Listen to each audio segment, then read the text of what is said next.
নমস্কার বন্ধুরা, আমি ডক্টর সংযুক্তা চক্রবর্তী। আমি ইন্ডিয়ান স্ট্যাটিস্টিক্যাল ইনস্টিটিউট থেকে পিএইচডি করেছি এবং বর্তমানে আমি জার্মানিতে রয়েছি এবং জার্মানিতে গবেষণা করছি। আমি একজন ভূতত্ত্ববিদ, মানে জিওলজিস্ট এবং প্যালিওবায়োলজিস্ট। আমি জীবাশ্ম নিয়ে কাজ করে থাকি। বর্তমানে আমি সংবাদ প্রতিদিনের একটি উপস্থাপনা দেখলাম, মানে ভিডিও শর্ট হিসেবে তারা জিনিসটাকে উপস্থাপন করেছে এবং আমি সেই নিয়ে একটি ডাইনো রিয়ালিটি চেক আপনাদের সঙ্গে তুলে ধরছি। এই ভিডিওটিতে বলা হয়েছে যে রবীন্দ্রনাথ ঠাকুরের নামে নামকরণ হওয়া একটি ডাইনোসর মানে বারাপাসরাস টাগোরি, কিন্তু দুঃখজনকভাবে এই ভিডিওটিতে বেশ কিছু গুরুতর ভুল তথ্য রয়েছে। চলুন আমরা কয়েকটা ভুল তথ্য একটু ভালো করে জেনে নিই। প্রসঙ্গত এটা বলে রাখা দরকার যে আমার উদ্দেশ্য এই ভিডিওর একদমই কোনো বড় সংবাদ মাধ্যমের বিরুদ্ধে যাওয়া বা কোনো ইনস্টিটিউটের বিরুদ্ধে যাওয়া না, বা এই ভিডিওটা করার জন্য আমি কোনো প্রমোশনও পাচ্ছি না।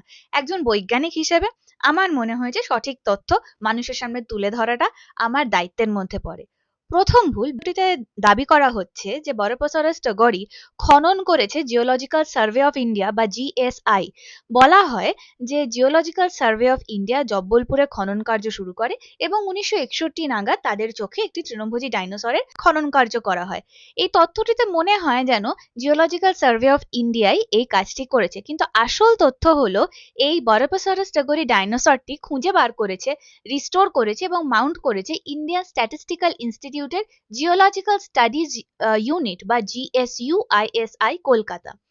এই আইএসআই প্রতিষ্ঠা করেছিলেন ভারতের পরিসংখ্যান বিদ্যার জনক প্রফেসর প্রশান্ত চন্দ্র মহলানবিশ। তিনি লন্ডনে দেখা করেন ডক্টর পামেলা রবিনসনের সাথে এবং তাকে কলকাতায় আমন্ত্রণ করে নিয়ে আসেন। এনাদের দুজনের যৌথ উদ্যোগে গড়ে ওঠে geological studies unit GSU, Indian statistical institute মানে আইএসআই এর আন্ডারে, এবং এদের একটি ভারী সুন্দর জিওলজি মিউজিয়াম আছে যেখানে আমি বহু বছর 11 বছর জীবনের কাজ করেছি। এরা ভারতের অন্যতম পুরনো এবং ঐতিহ্যবাহী ভূবিজ্ঞান গবেষণা কেন্দ্র। জিএসআই মানে জিওলজিক্যাল সার্ভে অফ ইন্ডিয়া অবশ্যই আইকনিক, ঐতিহ্যবাহী এবং সম্মানীয় সংস্থা। এদের নিজস্ব বহু দুর্দান্ত ফসিল আছে, যেরকম কোটাসরাস, হায়দ্রাবাদের কোটাসরাস আরেকটি সরোপর ডাইনোসর এবং তৃণভোজী, যেটা geological survey of India establish করে।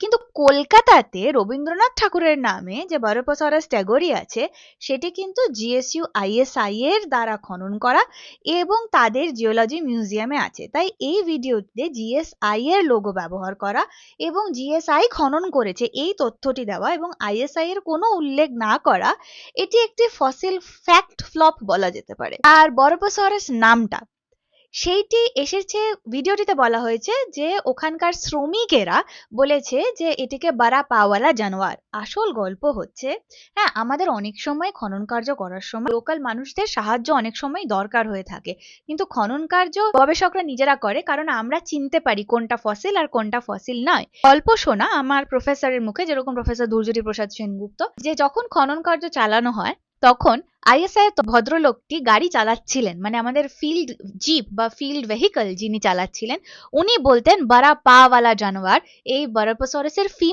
ফিমার মানে পায়ের হাড় দেখে। সেখান থেকেই বৈজ্ঞানিকরা পরে এটাকে বৈজ্ঞানিক নামকরণ করার সময় নাম দেয় বারাপাসরাস মানে বারাপা, এটাকে ল্যাটিনাইজ করে বারাপাসরাস।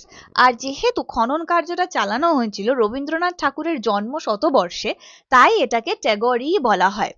এটাই তো বাঙালির রুচি, এটাই তো বাঙালির গ্ল্যামার, এটা বাঙালির কাছে একটা সেন্টিমেন্ট। রবীন্দ্রনাথ ঠাকুরের সঙ্গে প্রশান্ত চন্দ্র মহলানবিশের একটি দীর্ঘ ঐতিহ্যবাহী সম্পর্ক আছে, যেটা ইন্ডিয়ান স্ট্যাটিস্টিক্যাল ইনস্টিটিউটের ছত্রে ছত্রে আছে।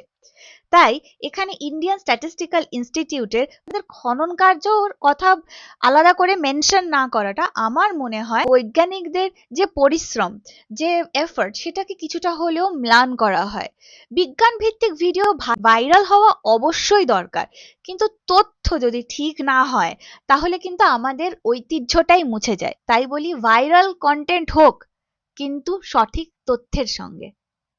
বারাপাসরাস টাগোরি নিয়ে আরো গল্প এবং ভারতের ফসিল সম্বন্ধে আরো গল্প আপনাদের সঙ্গে নিয়ে আসার চেষ্টা করব। আমি আমার রিসার্চের ফাঁকে ফাঁকে আপনাদের কাছে এরকম টুকরো টুকরো গল্প নিয়ে আসব।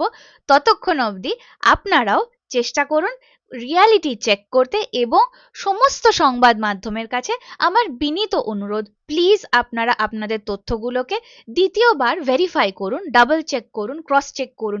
শুধুমাত্র ভাইরাল ভিডিও করার জন্যই ভিডিও করবেন না, তাহলে মানুষের কাছে ভুল তথ্য পৌঁছায় এবং সেটা কোনো বৈজ্ঞানিকের বা কোনো সুস্থ বিজ্ঞান ভিত্তিক মানসিকতার অংশ হতে পারে না। নমস্কার, আশা করি ভিডিওটি আপনাদের ভালো লাগবে। যদি ভালো লাগে এবং আপনাদের সুচিন্তিত মতামত আমাকে অবশ্যই জানাবেন। আজকে